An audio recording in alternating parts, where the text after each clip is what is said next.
The city of Oakland, California opened up a 100% affordable apartment complex that cost $80 million for 79 units. You do the math. That's more than $1 million per unit. I'm Tony, and this is Real Estate Investing and Landlord News.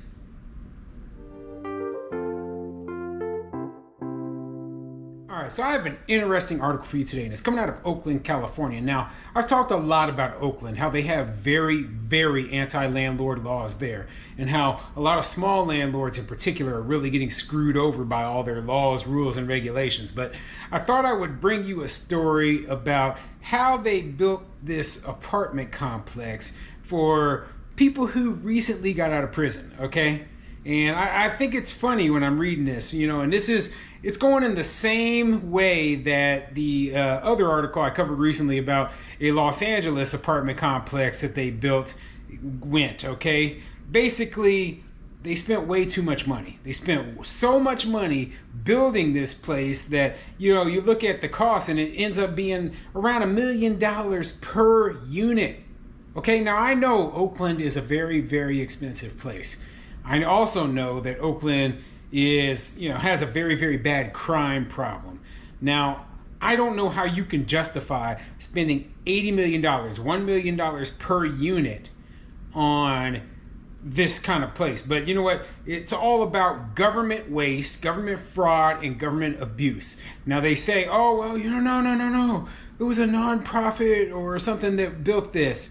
Well, believe me, they were funded by the government. There's no way that a nonprofit could come up with $80 million to build this boondoggle, okay? This is a boondoggle, period. Now, if you want to build affordable housing for people who are getting out of prison, there's a lot less expensive ways to do it.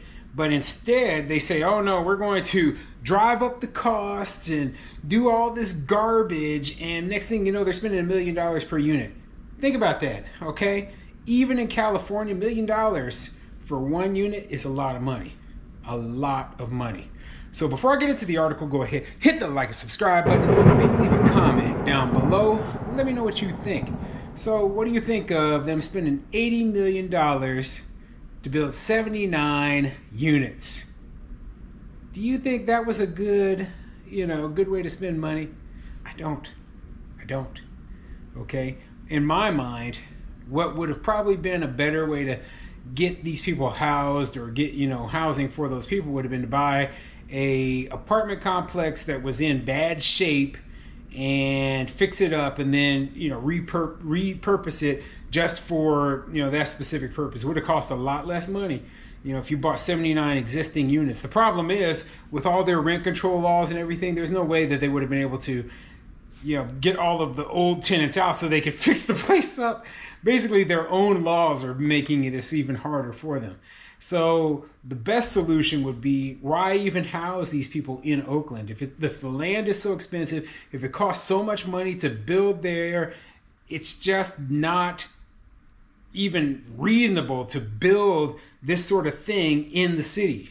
It just doesn't make sense. Instead, take the thing somewhere else. You got a whole state. Take it 2-3 hours away where land is cheaper and drop those ex-cons there, okay? Anyway, let me get into this article. I want to explain this boondoggle. This article is coming from NBCBayArea.com, and it says, Oakland opens a 100% affordable housing complex. And they are proud of this thing, okay? So yeah, there's a little video that comes with this. I'll play part of that video for you right now. Well, this is just one of the 79 affordable housing units here at the Black Panther Apartments. And it's not just about how many people can live in this space, but it's also providing work opportunities and critical resources here in West Oakland. Sitting 5 stories high on 7th and Campbell, the new Black Panther Apartments is a 100% affordable housing mixed-use building. The hope is that this space will create a foundation for low-income residents and formerly incarcerated individuals to succeed. I thought, well, the only thing you can do is people have to have some money out the door. And if they don't have a job and they're being denied based on former incarceration, then they have to have their own money. The apartment's name is a nod to the Black Panther Party located in an area formerly known as the Harlem of the West. Elaine Brown, a former leader of the Black Panthers, says the nearly 10-year project came with constant battles to acquire the land and raise $80 million to see the former community garden turn into what it is today. All right, you saw the video. Let's get into the article. Officials in Oakland on Tuesday celebrated the opening of a 100% affordable housing project designed for low-income and formerly incarcerated residents. The apartment complex at 16707th Street, called the Black Panther, will house ground floor businesses, with the upper levels consisting of homes with views of San Francisco Bay and the Oakland Hills. It's only 3 blocks from the nearest BART station. Elaine Brown, former chairwoman of the Black Panther Party, helped raise $80 million to fund the 79-unit development. We had to fight for everything, and this, I hope, will generate one thing: to fight for what we believe we are deserving of, Brown said. So, yeah. we deserve an $80 million building, huh? You know, the building looks nice. I'm not going to say that it doesn't look nice, right? But essentially, you're building luxury condos here for people getting out of prison. Doesn't make much sense now, does it? Seems like a huge waste. Now, if you could even cut the cost down in half, okay, where you're only spending $500,000 per unit, which is still seems outrageous to me, right? You'd be able to build twice as many units, get twice as many people housed. But no, you know, like, I imagine that a lot of the cost is due to the fact that, oh, well, we have to use union labor and prevailing wages. You know, unions drive up the cost of freaking everything. You know, that's part of the reason I hate unions so much. Around here, you know, unions don't hold power because we have right to work laws where people are saying, hey, I want to work. Unions, they hold the jobs for themselves, okay? That is something that I saw. Like I said before, I was a member of a union. I saw them. They wanted to keep people out so that they could hold the jobs for themselves. That was just, man, it's very frustrating. It's very frustrating when I hear about, oh, well, you know, the costs were so high because of the labor costs. And, you know, then you realize that, oh, it was because this small group of people were driving the costs way up. Now, obviously, you know, land costs are going to be very high, the cost of materials, but there's other issues too, okay? There's a lot of permitting involved. You know, and they said this project took them 10 years to build. 10 years! Now, I don't know about you know, what part of the country you're in, but that isn't normal. That isn't normal at all, okay? Like, taking 10 years to build a project, and it sounds like, you know, they built it on a community garden spot. So it was something where they didn't have to fight to get the land or anything, right? The land was either, you know, earmarked for this project or given to them, but whatever it was, they didn't have to fight for the land. There wasn't already something on the land. You know, this should have been easy. This should have been a lot easier. And instead, we're talking about $80 million in 10 years to build this boondoggle that they're going to be giving away. And you know what? Here's the other issue with it, right? They're saying, oh, it's for low-income people and for formerly incarcerated, right? This thing is going to be 100% subsidized by the government for as long as it exists, okay? It will never be able to be self-sustaining, and that means that it's just going to be a suck on the taxpayer pocket every single year. You know, it's like they don't seem to realize this. So not only did they probably use tens of millions of dollars of taxpayer money to build this thing, but it's going to take millions of dollars of taxpayer money every year to maintain this thing so that 79 people can live in there. Now, yeah, I got big gripes, you know, like these people, it's all part of bureaucracy and waste. It's just government waste. You know what they would have been better doing is just to say, hey, we're going to go out here to this empty patch of land a couple of hours away, and build affordable housing on this empty plot of land. We're going to let, non-union people do all the work. They could use migrants from other countries because, around here in Omaha, that's who all the construction jobs, all the subcontractors are illegal aliens. I'm not saying that I agree with it, but that's how these construction companies roll around here. Okay, all the construction jobs. That's what they're coming up here for, to the U.S. And because of that, housing costs a lot less to build.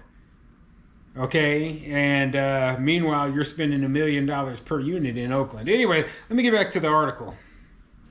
The building's design focuses on green features, including energy efficiency through rooftop solar, efficient appliances, elevators, and building mechanical systems, according to developers.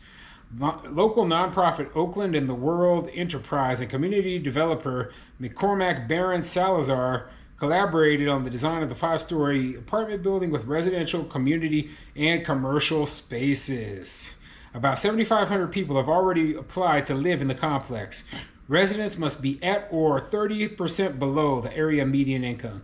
So 7,500 people have applied to live in this place. Remember, there's 79 units, right? And let's say that even if you were able to get 3 people per unit, right, which might be generous, it might be just on average 2 people per unit, right? You're not only going to be able to house, like, what is that, 3 times 8, like 240 people. So there's going to be a lot of people who are left out in the dust because this place is just too small to make any sort of an impact.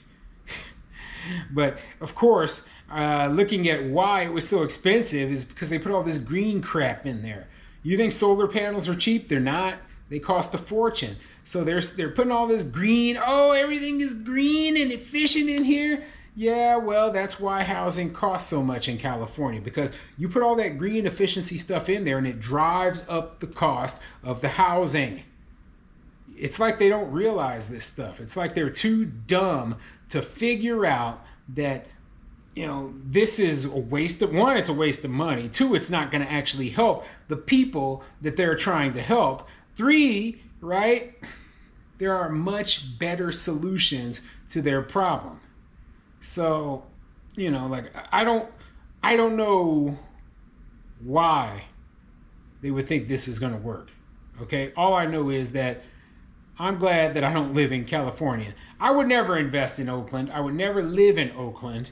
I probably will never visit Oakland due to its crime problems. But, they're sitting there, they're like, we're going to build this and it's going to have these community stores and it's going to be so nice. And what I imagine is that the businesses that they put up in there, like I've seen these sort of projects before, built in rough areas back in Kansas City where I'm from. They have a few businesses that open up when they're first built, right? And in those businesses, they slowly disappear because the crime in the area is still bad. They didn't fix the crime problem. They think that putting stores in there will somehow be the solution to the neighborhood, make the neighborhood better. It won't. Okay, you got to fix the crime first. And then even if you fix the crime, if the people in the neighborhood do not utilize those businesses and they are not profitable, they will go out of business. Okay, that's one thing that I noticed. I just noticed that when you see a similar project like this, and in places where I'm from Kansas City, I've seen projects similar to this, and they're like, it's mixed use, and we put in stores. This is going to be a community store down here, and the people, they don't go there. They don't shop there, and they end up going out of business. And so then you have empty storefronts sitting down there in these neighborhoods. Or maybe the storefronts aren't empty, but you have these businesses that are being 100% subsidized by the government. Like being basically given handouts to keep them open. I've seen that as well, but if the businesses actually could make money, do you think that for-profit businesses wouldn't already be there? Of course they would. Businesses are in the business to make money. So to me, this seems like this is just another one of those feel-good projects, complete waste of money, of course. And, it probably would help people more if they had funneled this money into basically giving people rental assistance so that they could find their own housing, like within the city. That probably would have been a better, like instead of saying, hey, we're going to build this apartment complex for recently released people, they say, hey, we're going to find local landlords who are willing to rent to these people and we're just going to pay their rent for them. That probably would work better. But anyway, I'll put a link to this article in the description down below. Let me know what you would think of this whole situation.